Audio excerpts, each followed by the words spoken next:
How's it? This is Dominic Oliver, and you're watching Joburg Today. Hello and welcome to Joburg Today. I am Nashina Mohammed. It's always a pleasure to have you with us. If you're an entrepreneur in a startup business, a budding entrepreneur, or anyone involved in business in one way or another, the Global Entrepreneurship Congress is currently underway in Sandton, Johannesburg, and it's best to make your way there today if you still haven't done so. This is a global platform attracting experts, industry leaders, and entrepreneurs from different parts of the world. There are great opportunities to explore. The vibrancy and enthusiasm at the Global Entrepreneurship Congress is palpable. Representatives from more than 170 countries are in attendance, and it was the first time ever to be hosted on African shores. It's a historic moment in Africa, simply because the world is here in Johannesburg, South Africa, to promote and sustain entrepreneurship globally. This is a wonderful opportunity for entrepreneurs, industry leaders, partners to gather, exchange ideas, share information, form collaborative business ventures, attract investors, and take their businesses to new levels of growth. Africa is a very important continent, and there's a huge opportunity for development. And we hope, as European companies, that the role of Africa will be bigger and bigger in the world. So in Europe, we hope to have more and more contact with Africa, since until now, let's say that the relationship was not on an equal basis.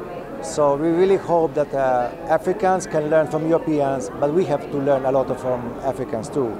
So making the contacts between companies, it's important, because when you start doing business together, you don't make wars. You shape a future, and you create wealth for both sides. Johnson & Johnson is a multinational company which has been in Africa for 85 years now. They say they want to see entrepreneurs in Africa come up with their own solutions in healthcare. Africa does not lack ideas. What we see a gap is when I look at Silicon Valley and Boston for biotech, the difference is there's funding available. Second is there's a lot of mentorship that happens with entrepreneurs. So for us, I think we felt that those were the two gaps, and we felt, I don't think Johnson & Johnson by itself could do everything, but we also feel that we could start it and get other industries to be involved in this. So our purpose is, one, we want to help some of the innovative ideas progress by funding them, but more importantly, we're actually committing to mentor all the startups to become real companies for the next 2 years.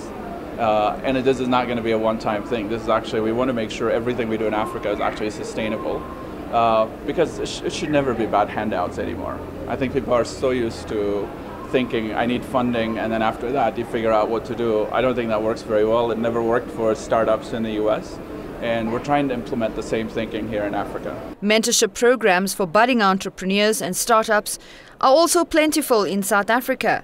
My Big Startup representatives were really excited about sharing information on their offering. My Big Startup is a platform for all startup levels, so very entry level. We have a show called Basic in English and isiZulu, and that provides information, how to start a business, how to register, the basic how-tos for the everyday person to understand how to get into business. We also have a show called The Big Deal, where we interview other entrepreneurs, and I think it's a lonely journey sometimes when you're starting business and you think it's only you that's going through certain things. So it's a really great show that allows you to know what other entrepreneurs are going through and how they overcome and how their businesses are growing. And I think it's always important for entrepreneurs to be inspired and to remain motivated. And then we have another show called My Big Pitch, where entrepreneurs get to come in and pitch their business idea on a particular show, and that will be available for investors to watch. So anybody can sign up on the platform for free, and there's available content on there. There's also a premium subscription where people can sign up onto that side, and that just means they get more information available on that as well. It's all about stoking the fire, building anticipation and interest. Well, that's the pitch game when it comes to attracting investors. Local entrepreneurs had that opportunity right here at the conference. So at the pitch zone, what it was is it's a narrowing down. Yesterday we had a pre-pitching of entrepreneurs, local entrepreneurs, and I've seen a lot of them over here that got through to these pitching zones at GEC. And essentially what's happening is we've got 3 stages, and on these 3 stages there's over 100 companies that are busy pitching for various things, mostly for funding, but they're pitching their ideas, and ultimately these will be narrowed down to, I think, about 20 companies that are going to be put in front of investors that are from Silicon Valley and venture capitalists from all over the world. What they're really looking for is things like innovation, uniqueness of solutions, and how they're actually solving a problem in the specific sector in a different way that isn't the norm. So what we're seeing is people playing across various sectors, right through from agriculture, finance. So we've got quite a few fintech companies that we've seen, as well as guys who are starting to play in the e-commerce space, but putting a bit of an interesting spin on things, like pulling together and collating various stores and markets, because there's such a plethora out there and they're just pulling all of these together.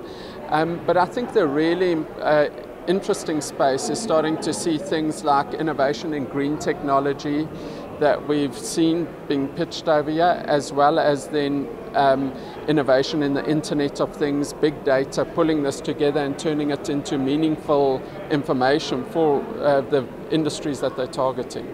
Well, it's all happening in Johannesburg, so if you're a budding entrepreneur, get out to the Sandton Convention Centre and make it happen. Catch the full report on Business Destination Joburg next Monday. Nashina Mohammed for Joburg Today.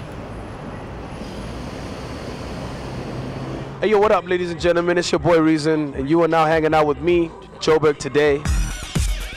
Like us on Facebook, joburgtoday.tv, and follow us on Twitter at Joburg Today. Johannesburg CBD is not necessarily a friendly, fun and safe place for children to live, learn and play. Invited by the South African Friends of Israel and visiting South Africa for the first time, the American NGO Artists for Israel showed learners in the CBD how to express themselves through the fun and color of art.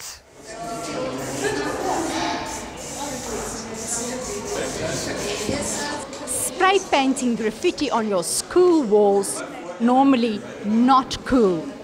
But in one school in the city, graffiti is so cool. The learners, graffiti artists, and even the teachers are all in on it. It's me, Fernando, Tuise Ski, you know, from New York. Right? You had a good time tonight? Yeah? Yes. What did he teach you? They taught us how to do graffiti work and how art can help in success. We want to break away from traditional schooling. Sometimes, you know, you bore the children. So we thought we might just, you know, take a fun route. That's why we invited the artists, so that they come and speak to them in the language that they understand, which is fun. These kids are really well behaved, so we want to mess that up. We were little rebellious children, so we want to give them a sense of that kick of wildness. It's unclear exactly how much rebelliousness the teachers were willing to tolerate, but the local and 6 international artists quickly made sure the graffiti was on the walls. I try to do it more colorful, so kids can enjoy it a lot. In the end, I will do like an abstract elephant. They are not just painting meaningless art. They are putting like words that are going to teach our children, words like respect, be kind. Those are lifelong lessons that we want our children to always have. The school is very beautiful, but it needs some color. So I'm trying to give them some color, I don't know, a rainbow of emotions. We've worked with people from 21 different countries. These guys are some of our absolute favorite. They represent an absolute diversity of race, religion, ethnicity. We thought that that diversity would play well with the diversity here in South Africa and in Johannesburg. We're talking about self-expression with them and how you do that through spray paint and other forms of art.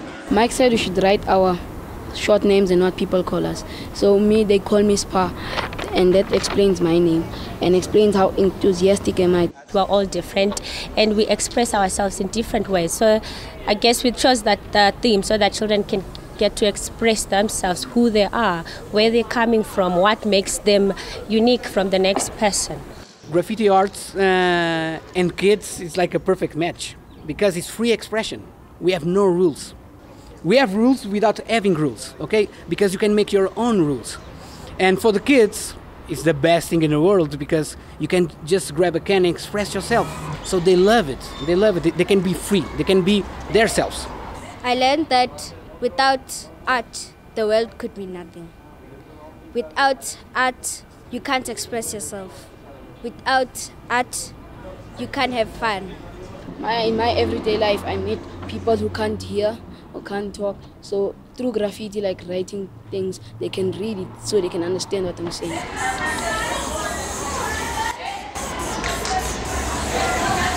Colorful, different, and expressive. Graffiti brought a new experience and a different look to the City Kids School. Marisa de Klerk, Joburg Today.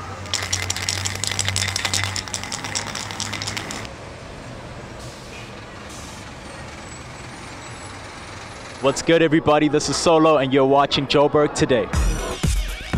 And that brings us to the end of the show, but for more coverage on the city, do check out our playlist.